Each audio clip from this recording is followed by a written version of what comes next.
এই হাদিসটা বর্ণনা করতে যাইয়া আবু হুরায়রা রাদিয়াল্লাহু তাআলা আনহু 4 বার অজ্ঞান হয়ে জমিনে পড়ে গেছিলেন। কয়বার? 4 বার। এই হাদিসটা তিরমিজি শরীফের মধ্যে আসছে, 1382 নম্বর হাদিস। এই হাদিসটা মুসলিম শরীফের মধ্যে আসছে, 1905 নম্বর হাদিস। এই হাদিসটা নাসাই শরীফের মধ্যে আসছে, 3137 নম্বর হাদিস। 3টা কিতাবের ভিতরে এই হাদিসটা রয়েছে। সুফাইকে যখন হাদিস শোনাইতেছে আবু হুরায়রা, বর্ণনা যখন করতেছে, আবু হুরায়রা বললেন, সুফাই, কিয়ামতের ময়দানে আমার আল্লাহ নিজে বান্দার সামনে হাজির হবে।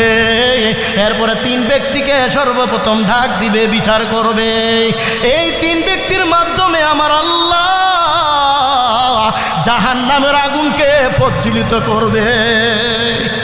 আবু হুরায়রা হাদিস শুনাইতেছে, বলতেছে সর্বপ্রথম ডাক দিবে শহীদকে। শহীদ, আল্লাহর বান্দা হাজির। আমার আল্লাহ সমস্ত নিয়ামতের কথা স্মরণ করিয়ে দিবেন। শহীদ সমস্ত নিয়ামতের স্বীকার করবেন। আল্লাহ বলবেন, এর শহীদ, আমার নিয়ামত ভোগ করিয়া তুমি কি আমল করছো? শহীদ বলবে, আল্লাহ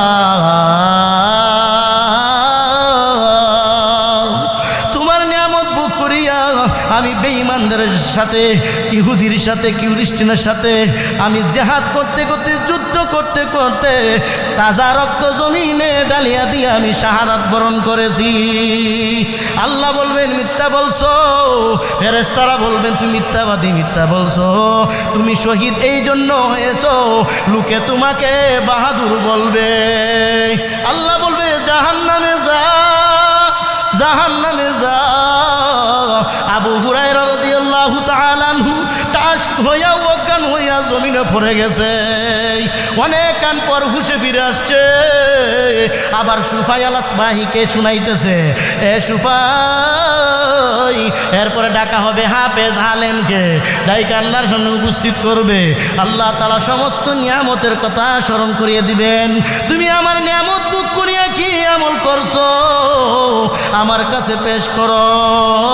হাফেজ আলেম বলবেন, আল্লাহ তোমার নিয়ামতকে আমি এলেম শিখিয়েছি, অপরকে শিক্ষা দিয়েছি। আমার আল্লাহ বলবেন, মিথ্যা বলছো।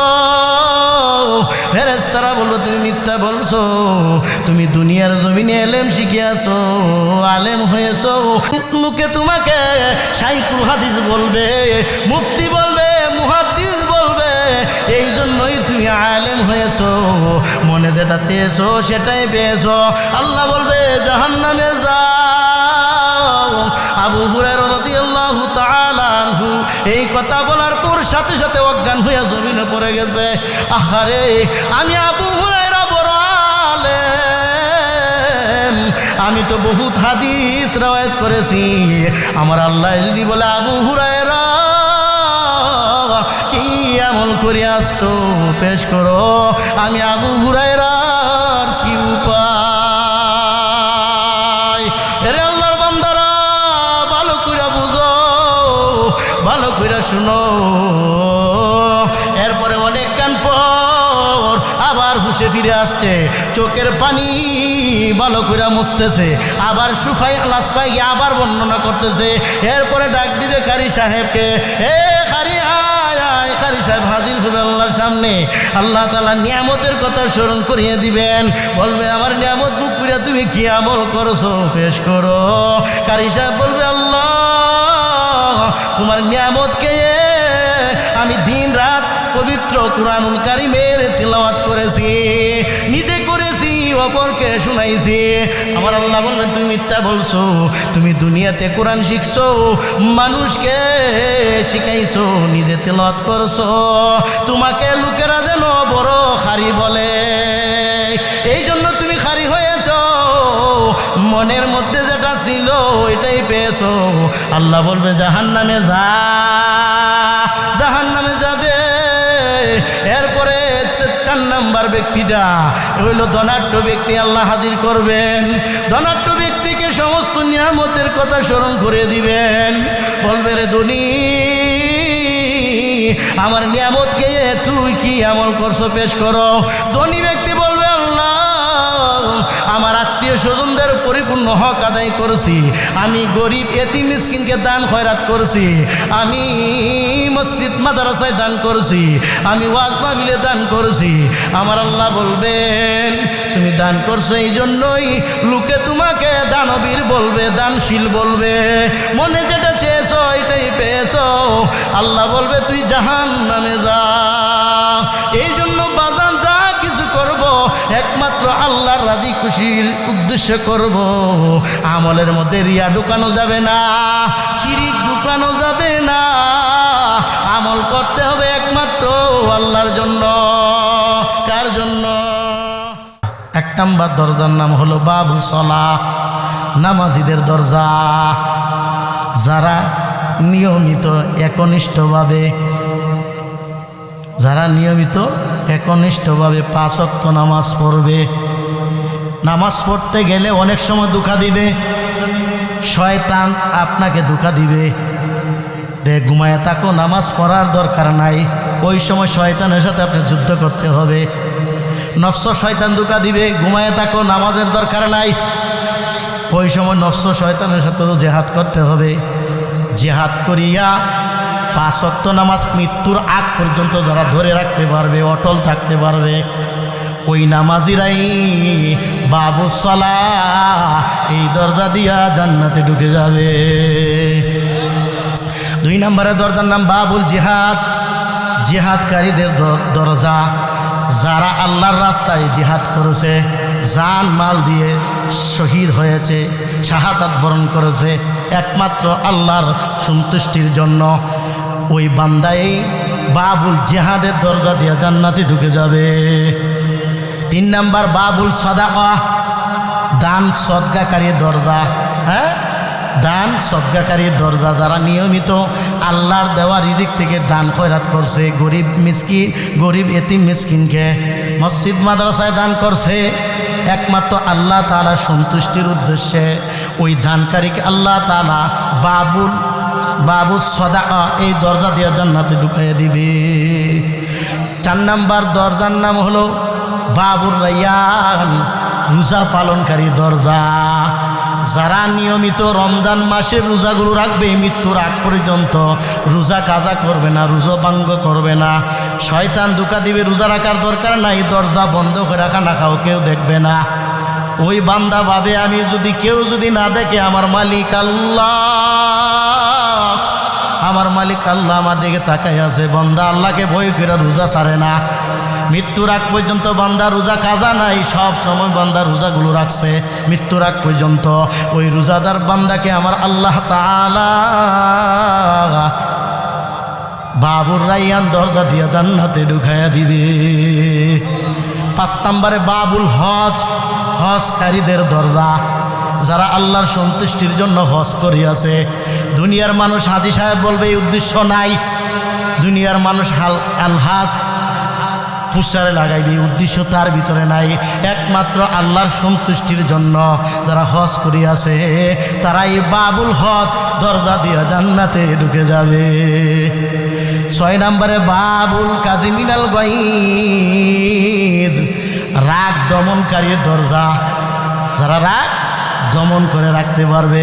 এই ব্যাপারে একটা হাদিস আছে, বুখারী শরীফের হাদিস 6114 নম্বর হাদিস। আন আবি হুরায়রা রাদিয়াল্লাহু তাআলা আনহু قال قال رسول الله صلى الله عليه وسلم ليس الشديد بالسرعة إنما الشديد الذي يملك نفسه عند الغضب। হযরত আবু হুরায়রা রাদিয়াল্লাহু তাআলা আনহু থেকে বর্ণিত, তিনি বলেন রাসূলুল্লাহ সাল্লাল্লাহু আলাইহি ওয়াসাল্লাম বলেছেন, প্রকৃত বীর সেই নয় যে কাউকে কুস্তিতে হারিয়ে দেয়, বরং আসল বীর সে যে নিজের রাগকে নিয়ন্ত্রণে রাখতে পারে। এই জমিনে রাগের ঠেলায় রাগ করিয়া নিজের বিবিকে 3 তালাক পর্যন্ত দিয়া ফেলায়, এটাই শয়তানের চক্রান্ত। খবরদার, শয়তানের ধোঁকায় পড়া যাবে না। রাগ উঠে গেছে, নিয়ন্ত্রণে রাখেন। রাসূল যেহেতু বলেছে সবচাইতে বড় যোদ্ধার, সবচাইতে বড় বীর রাগ দমনকারী। যদি হঠাৎ করে তোমার রাগ উঠে সেই নিয়ন্ত্রণে রাখো। হঠাৎ করে বিবিকে তালাক দিয়ে দিও না, সমস্যায় পড়ে যাবা। যদি দিতে হয় প্রথম তুমি একটা দাও, 30 দিন অপেক্ষা করো। 30 দিন অপেক্ষা করার পর যদি তোমার কাছে বিবি মাফ চায়, বিনয়ী হয়, তোমার কথা মতো অনুযায়ী চলে, আর দেওয়ার দরকার নাই, সংসার করতে থাকো। যদি 30 দিন পার হয়ে যায়, আবার যেই লাউ হেই কোনো পরিবর্তন দেখতেছেন না, আপনার কথা অনুযায়ী চলতেছে না, তখন তুমি আরেকটা দাও। আরেকটা দেওয়ার পর আরো 30 দিন অপেক্ষা করো। যদি দেখো 30 দিনের মধ্যে পরিপূর্ণ ঠিক হয়ে যায়, আপনার কাছে মাফ চায়, বিনয়ী হয়, আপনার কথা মতো চলে, আর দেওয়ার দরকার নাই, সংসার করতে থাকো। যদি দেখো কোনো পরিবর্তন নাই, আপনার কথা মতো চলে না, আপনার কথা মতো চলে না, যেমনে মন চায় এমনিই চলে, তখন তৃতীয় তালাক দিয়ে তুমি বিদায় করতে পারো।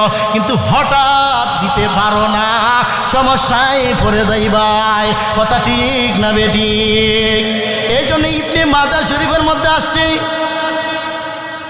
হযরত আবু হুরায়রা রাদিয়াল্লাহু তাআলা আনহু থেকে হাদিসটা বর্ণিত, কিয়ামতের ময়দানে সমস্ত সৃষ্টিকুলের সামনে রাগ দমনকারীকে মহান আল্লাহ ডাক দিবে, বলবে রাগ দমনকারীর দলায় কোটি কোটি বিলিয়ন উম্মতেরা উপস্থিত থাকবে, এর মধ্যে ডাক দিবে রাগ দমনকারীকে।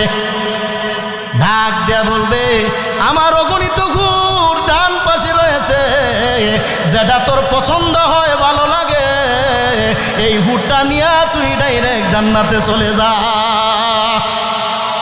এই জন্য রাগ যদি উঠে যায় দমন করে রাখো, কন্ট্রোল করে রাখো, বরকত আছে না নাই? এক সাহাবী রাসূলুল্লাহ সাল্লাল্লাহু আলাইহি ওয়াসাল্লামকে বলতেছে, হুজুর আমাকে একটা শর্টকাট আমল দিয়ে দেন যাতে আমার উপকারে আসে। আল্লাহর নবী বলেন, সাহাবী নিজের রাগকে তুমি নিয়ন্ত্রণে রাখো। আবার বললে, হুজুর আরেকটা দিয়ে দেন শর্টকাটের আমল। নবীজি আবারও বললেন, রাগকে তুমি নিয়ন্ত্রণে রাখো। সাহাবী আবারও একই প্রশ্ন করলেন। তৃতীয়বারও নবীজি বললেন, তুমি নিজের রাগকে নিয়ন্ত্রণে রাখো। জোরে জোরে বলেন সুবহানাল্লাহ। যারা নিজের রাগকে নিয়ন্ত্রণে রাখবে তারাই বাবুল কাযিমিনাল গায়জ, এই দরজা দিয়া জান্নাতে ঢুকে যাবে। 7 নম্বরে বাবুল আইমান, ডানকারীদের দরজা। ডানকারীদের দরজা। ও আসহাবুল ইয়ামিন মা আসহাবুল ইয়ামিন, ডানকারীদের দরজা। এটা হলো বাবুল আইমান, যারা ডান দিকে চলবে, জান্নাতের রাস্তায় চলবে, ডান হাতে আমলনামা পড়বে, তারা বাবুল আইমান দরজা দিয়া জান্নাতে ঢুকে যাবে। 8 নাম্বার বাবু জিকির, আল্লাহর স্মরণকারী দরজা। আল্লাহর স্মরণকারী দরজা। যারা অধিক পরিমাণে আল্লাহ তাআলার জিকির করে, উঠতে বসতে চলতে ফিরতে সর্ব অবস্থায়।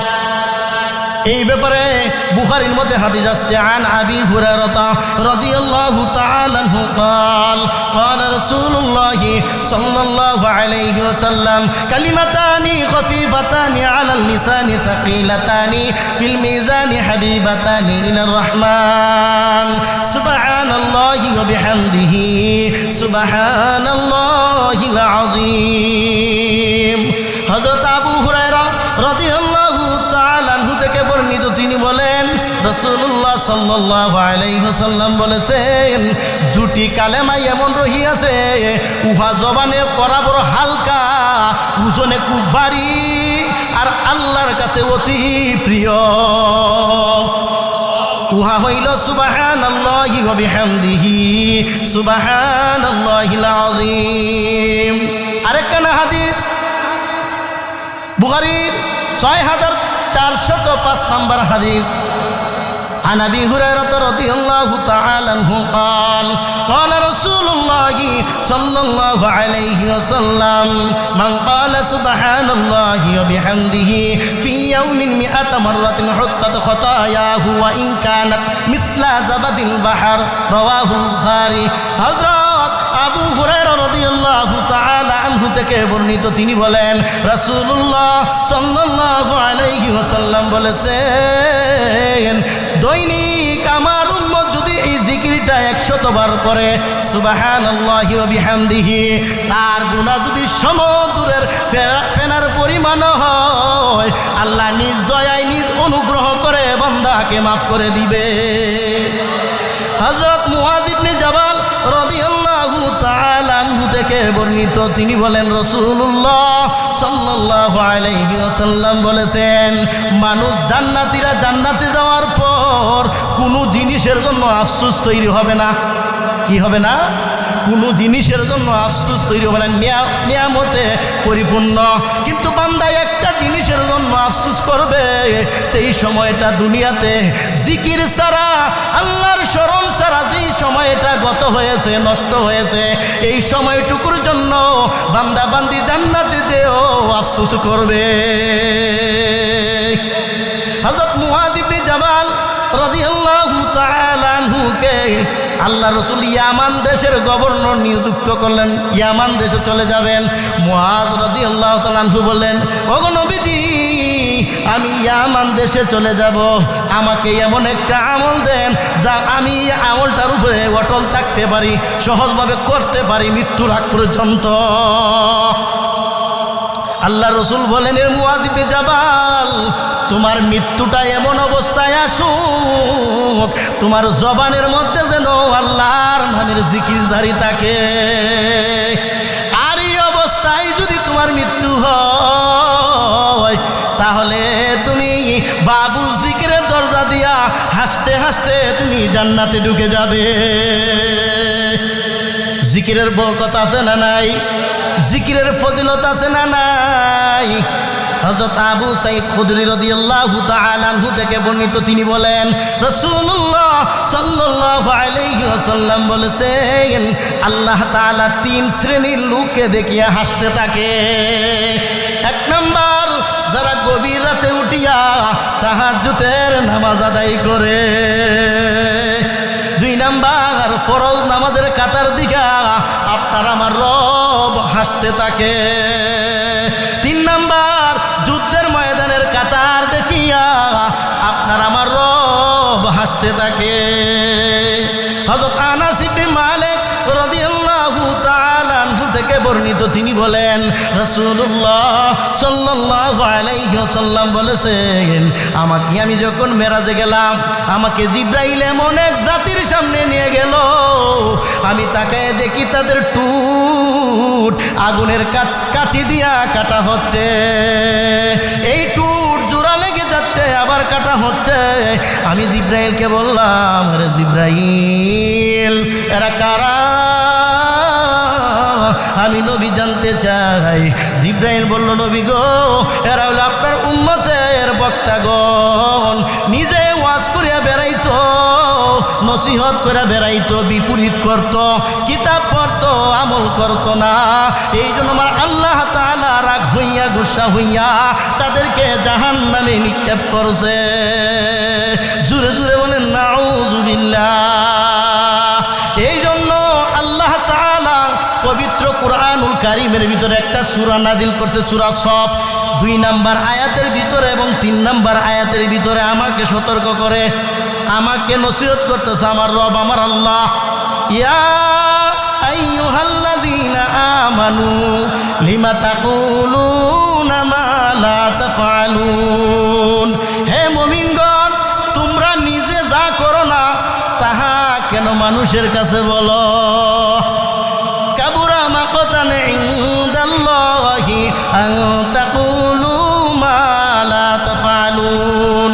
তোমরা নিজে যা করো না তাহা বলা আমি আল্লাহর কাছে খুবই অপছন্দনীয়। আমি বক্তা হইয়া যদি এই কথার উপরে আমল না করি, আল্লাহ না করুক, আল্লাহ না করুক, কিয়ামতের ময়দানে যদি ফেরেশতাকে অর্ডার দিয়ে দেয়, ধর সিদ্দিকুর রহমান রে ধর, দুনিয়ার জমিনে ওয়াজ করে বেড়াইছে, নিজে আমল করে নাই, আমার হাতে পায়ে যদি জাহান্নামের শিকল লাইগা যায়,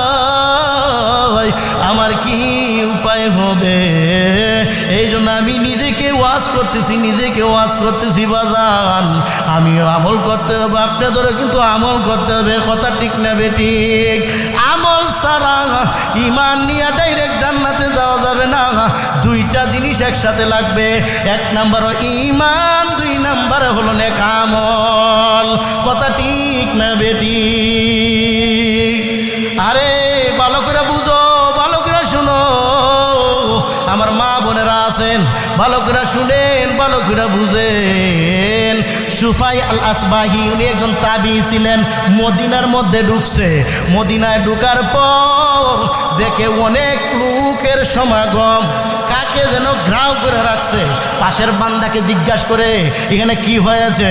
পাশের বান্দা বলল এখানে একজন প্রিয় নবীর সাহাবী হযরত আবু হুরায়রা লোকদেরকে হাদিস শোনাচ্ছে। সুফাই আল আসবাহি উনি আবু হুরায়রার কাছে চলে গেলেন। আবু হুরায়রার কাছে যাইয়া হাদিস শুনলেন। সমস্ত লোকেরা শুনিয়া চলে গেল। আরে আবু হুরায়রাকে নিরানায় নিয়ে আসলেন।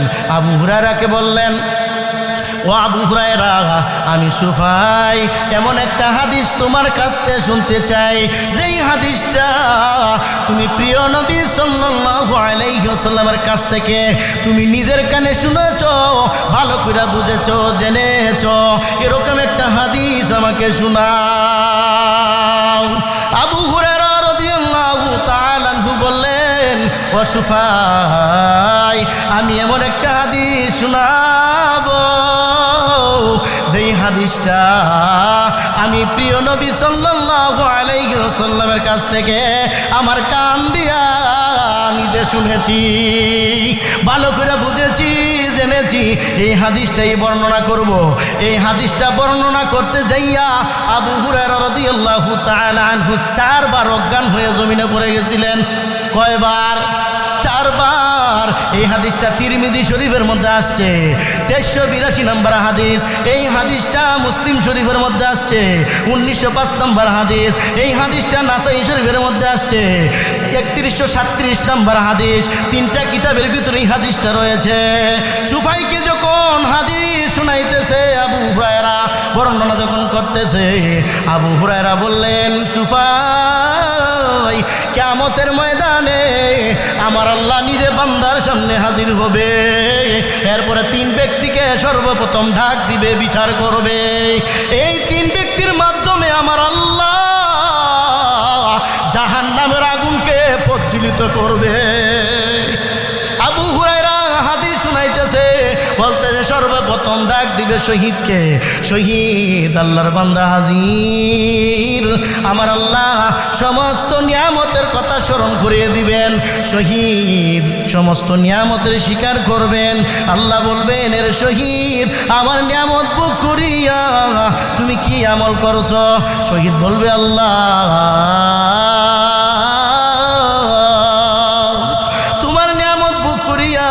আমি বেঈমানদের সাথে, ইহুদির সাথে, খ্রিস্টানের সাথে আমি জিহাদ করতে করতে, যুদ্ধ করতে করতে তাজা রক্ত জমিনে ডালিয়া দিয়ে আমি শাহাদাত বরণ করেছি।